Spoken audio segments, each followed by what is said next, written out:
We could do a whole channel on black violence and denial in Indianapolis. We've done a lot of stories on Indianapolis over the years, but we backed away from a little bit because they're too obvious now. Indianapolis is a place where everybody is really determined to be nice. They're really determined to preserve this image of Indianapolis as a place where people take picnic baskets covered with red and white tablecloths out to the big oak tree in the pasture out there, and they open it up and they have buttermilk, fried chicken, and biscuits. That's not Indianapolis anymore. Indianapolis is a dark and dirty chocolate city with a nasty little problem of black crime, violence, and denial from reporters and public officials. We're going to look at one reporter in particular that a couple of years ago, he decided he was going to take his family from the suburbs into the black part of town. And I thought, oh, this is going to be great. He said he's going to write about it. We didn't really write about it that much. He wrote about it a couple times. And let's talk about what happened to his career as the chronicler of all things good happening in the most dangerous neighborhoods of Indianapolis. But first, let's see what is a more likely story in Indianapolis, one we're easier to find than his stories of all these great things. Police need your help finding this man caught on camera peering into an East Side home. But it's what happened next that has a family so concerned. They say the man crawled into their house and then into bed with a 10-year-old girl. Our Emily Longnecker spoke with that child's grandmother about her run-in with the man and the effort now to find him. It's home security video that makes Robin Markham's blood run cold. Just in case something does happen. Watching a man looking inside the windows of her East New York Street home in the early morning hours after Halloween, especially since the man is still out there. Is he out there watching us, or is he going to come back, or what? I mean, you never know what people think anymore. Markham didn't know it at the time, but minutes later the man crawled through a back kitchen window. And this is the window he came in. And into the bed of her 10-year-old granddaughter. She said he lay down and was trying to feel on her. According to Markham, her granddaughter came running out of the bedroom but didn't explain why. But she was scared to scream. Moments later, Markham came face to face with a man she didn't know. I went up against the wall hard because I didn't know if he was going to grab me or what his intentions was. I said, who are you and why are you in my house? He said, oh, it's storming and you let me stay all night. Moments later, he went out this door here. And since this all happened, the family isn't taking any chances. Take a look. They've installed alarms on the windows and doors to alert them should anybody get in again. I'm freaking out. Robin Markham still can't sleep since it happened. Neither can her grandchildren. I think I'd feel better and safer if he does get caught. Emily Longnecker, Channel 13, Eyewitness News. Okay, so the guy we're talking about, his name is Robert King. He was a big dog at the Indianapolis Star News. He's sitting in church one day about 5 or 6, maybe more, a little more than 5 years ago. His pastor in the suburbs is harassing and haranguing everybody. What are you guys going to do about all this bad stuff in Indianapolis? Are you going to stand out here on the sidelines and just watch it and just talk about it? Or are you going to do something about it? Because the major tenet of every white liberal inside, they know that the only thing wrong with black people is that they're not being exposed to enough white liberal people to show them how they're supposed to improve their lives. So Mr. Robert King packed up himself, his wife, and a couple daughters, and they moved to a part of town called Near East Side in Indianapolis. This is a dangerous place. You wouldn't know it from his reporting on it, because he reports that he and his family are very happy there. His daughters are going to school there, and we never really figured out what happened to them either. All we know is that he turned all these dangerous elements in his neighborhood into little characters you might read out of some kind of kid story or something.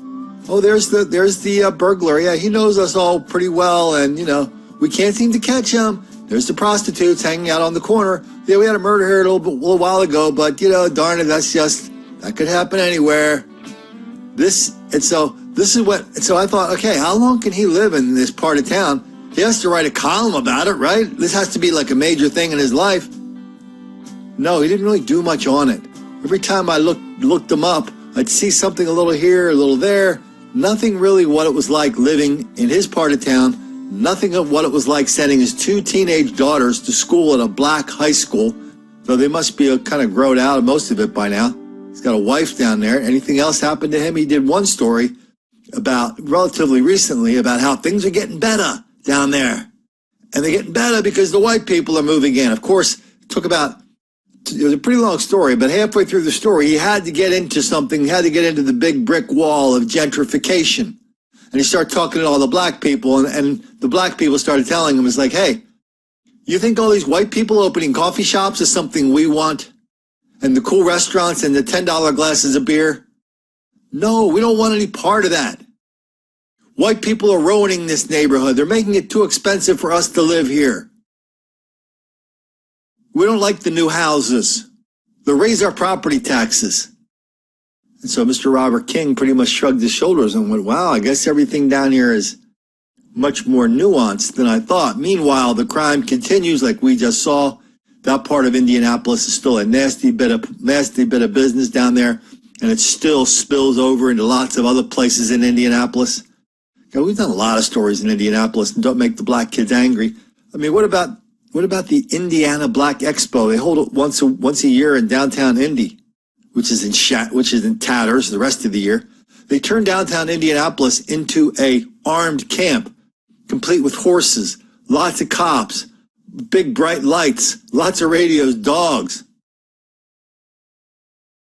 And this Indiana Black Expo was an occasion of large-scale violence, mayhem, and chaos until they turned it into the armed camp, and it's probably a little more safe and secure now. But still, Mr. Robert King, well, I think he kind of got tired of. He described himself as a guy reporting on crime and crime solutions, but he's really kind of morphed in just a beat reporter. He was the guy they said, hey, this politician's in town, go out and cover him. This politician's in town, go out and cover him. And when you look for his columns at the Indy Star News, first thing you come across is a feature from his publisher, Gannett. I think that's Gannett. Yeah, Gannett. And Gannett is absolutely the worst chain in America, by the way. 100% the worst. Anyway, you see this story, a new podcast about how black people are relentless victims of relentless white racism all the time, everywhere. That explains everything. I don't think that podcast focuses on Indianapolis, but it's a wide-ranging podcast, letting all of us white people, Asian people, young people, old people, gay people, straight people, kitties, puppies, turtles, and dogs, and goldfish, letting all of them know, us know, how cruel we constantly are to black people. Mr. King's time at the Star News ended a few months ago. He decided to, the newspaper business, okay, newsflash, it's dying. When it dies in places like Indianapolis, everybody sees the writing on the wall. They know there are too many people working there. They know too many reporters are writing too many dull stories. Nobody's reading. Everybody knows, it's going to be downsized, use more stories from The Wire.